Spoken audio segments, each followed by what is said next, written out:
Selamat datang di dunia novel. Kultivator Junior, mari kita lanjutkan kultivasi berikutnya di Martial God Asura volume 10. Sebelumnya terima kasih untuk koreksi sebelumnya pada episode 6133 bahwa yang dimaksud dengan guru dari Hua Hua adalah Shaixing bukan Ouyang Kongyu. Dan Mimin ucapkan banyak terima kasih untuk pendengar setia yang sudah memberikan support melalui Saweria dan Super Thanks-nya. Mari kita lanjutkan Martial God Asura episode 6134, keputusan sementara. Sangat menyenangkan? Long Mucheng bertanya sambil tersenyum. Senior berbicara tentang kesetiaan seperti ini.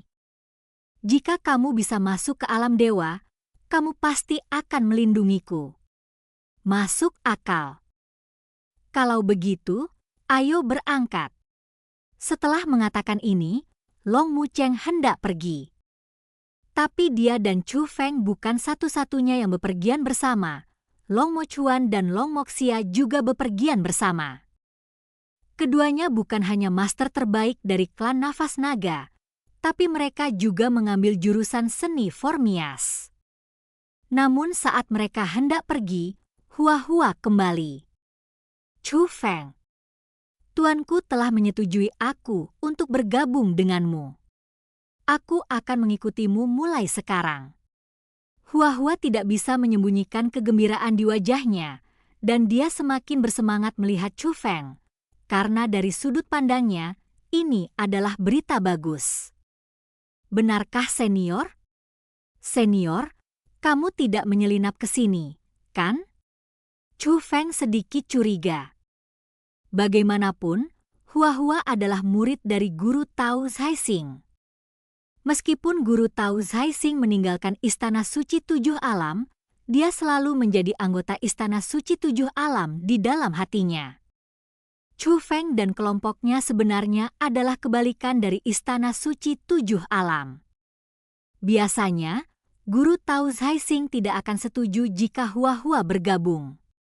Dia mengatakan sebelumnya bahwa dia tidak akan membiarkan dia mengikuti Chu Feng dan yang lainnya untuk saat ini. Itu hanya kata yang sopan, tapi nyatanya dia tidak setuju untuk bergabung. Hua Hua juga mengetahui hal ini. Tentu saja tidak. Dengan budidaya tuanku, bagaimana aku bisa melarikan diri? Ini, tuanku memberikannya padamu. Lengan dan ujungnya yang berwarna-warni menunjukkan telapak tangan seputih salju dan halus, tetapi ada tulisan di telapak tangannya.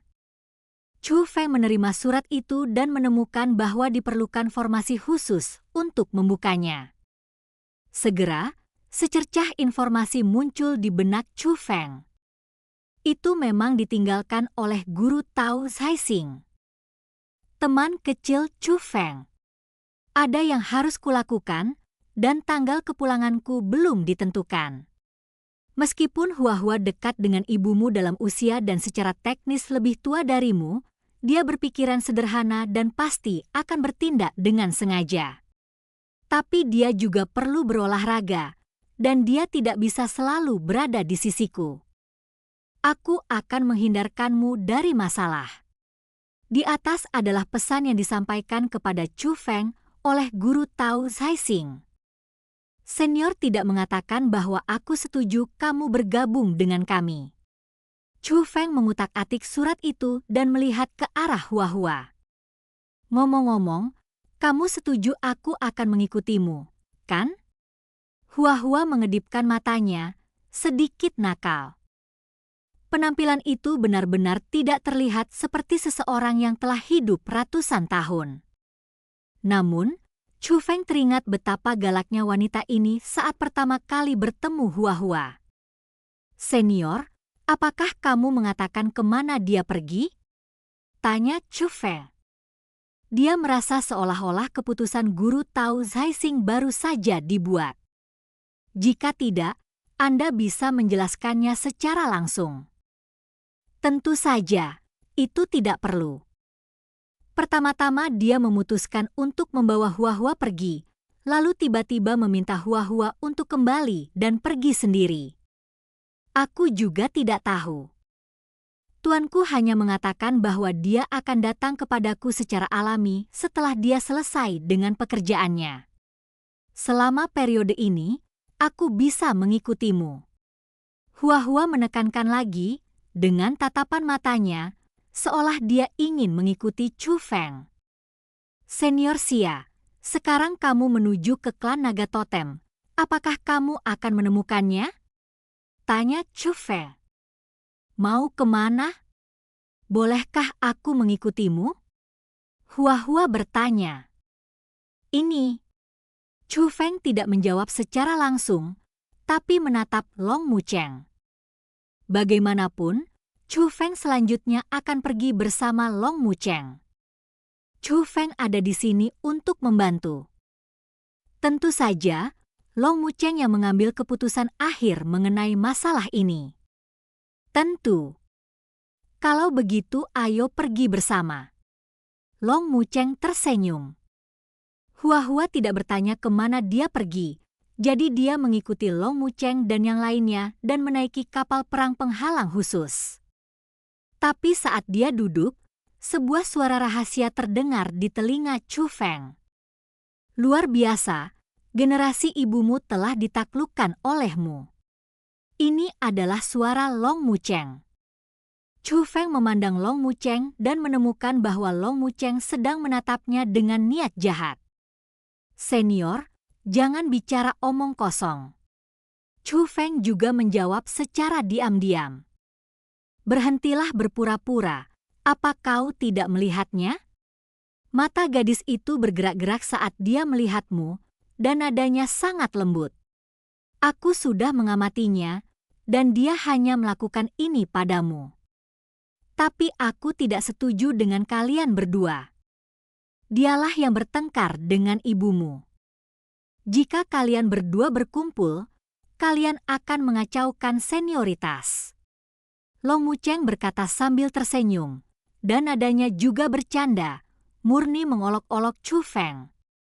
Chu Feng tidak berdaya dan tidak berkata apa-apa lagi.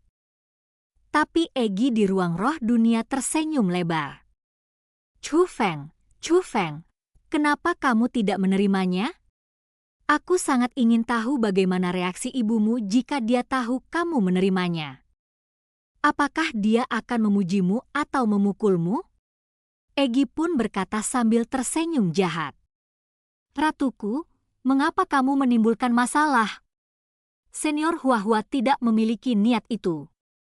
Chu Feng sangat tidak berdaya. Pura-pura bodoh, jawab Egi. Aduh, Chu Feng menghela nafas, merasa tidak berdaya. Dia tentu saja tidak bodoh, jadi dia juga menyadari ada yang tidak beres dengan Huahua. Faktanya, bukan hanya Huahua, tapi juga senior Xia. Namun Chu Feng tidak mau mengakui hal ini karena dia juga merasa itu aneh. Ngomong-ngomong, sebenarnya perbedaan usia di antara mereka tidak terlalu jauh. Tapi yang penting keduanya adalah generasi yang sama dengan ibu mereka. Saat Chu Feng pertama kali bertemu, dia membawa mereka ke status sesepuh. Tentu saja canggung bagi orang yang lebih tua untuk menyukai diri mereka sendiri. Saat Chu Feng dan yang lainnya berangkat, Guru Tao Haixing juga sedang dalam perjalanan, dan arah yang dia tuju adalah Istana Suci Tujuh Alam. Dia tidak mengendarai kendaraan apapun, tetapi sentuhan kekuatan formasi melilit tubuhnya membuatnya sangat cepat. Orang biasa tidak bisa menangkapnya sama sekali. Itu adalah formasi. Setelah Anda menetapkan rute, Anda dapat bergerak maju sendiri. Oleh karena itu, penganut Taoisme dapat melakukan apapun yang mereka ingin lakukan ketika mereka sedang dalam perjalanan, bahkan berlatih. Dan dia melihat patung kayu yang tergeletak di telapak tangannya. Ukiran kayunya didasarkan pada penampilan Guru Tao Haixing, tetapi tidak terlalu formal. Gayanya agak kekanak-kanakan tetapi ciri-cirinya terukir. Ini adalah hadiah yang diberikan kepadanya oleh Jiran King pada hari ulang tahunnya beberapa tahun yang lalu. Saat itu, Jiran King masih sangat kecil dan belum berlatih seni sihir secara formal. Ukiran kayu ini diukir oleh Jie Ranking sendiri. Dia masih ingat cara Jie Ranking memegang patung kayu di tangannya dan menyerahkannya padanya. Mata besarnya jernih dan cerdas, dan dua gigi harimau kecil di bawah senyuman manisnya penuh penularan. Itu adalah anak paling lucu dan menggemaskan yang pernah dilihat oleh guru Tao Zhaixing. Bahkan hua-hua yang dibesarkannya sejak kecil tidak sebaik Jie Ranking. Saat itu, dia tahu bahwa nama Jie Ranking cepat atau lambat akan terdengar di dunia seni bela diri. Itu bukan karena Jie Ranking adalah putri Jie Tianran, penguasa istana 7 alam. Namun ia melihat saat itu Jie Ranking memiliki potensi yang berbeda dari orang biasa. Namun dia masih tidak menyangka bahwa Jie Ranking akan menimbulkan kehebohan besar di dunia seni bela diri. Menjadi tanda suatu zaman. Kenangan muncul, dan guru Tao Zhaixing mau tidak mau mengencangkan ukiran kayu di telapak tangannya. Jie Tianran, aku ingin melihat apakah kamu benar-benar ingin membunuh Ranking. Jika kamu benar-benar menghilangkan garis keturunannya, jangan salahkan aku karena tidak peduli dengan persahabatan kita. Memikirkan hal ini, tatapan dingin yang langka muncul di mata Tao Zhaixing. Dalam sekejap, langit berbintang yang luas diselimuti rasa dingin. Dan cerita pun berakhir. Sampai jumpa di cerita berikutnya dari Martial God Asura di dunia novel.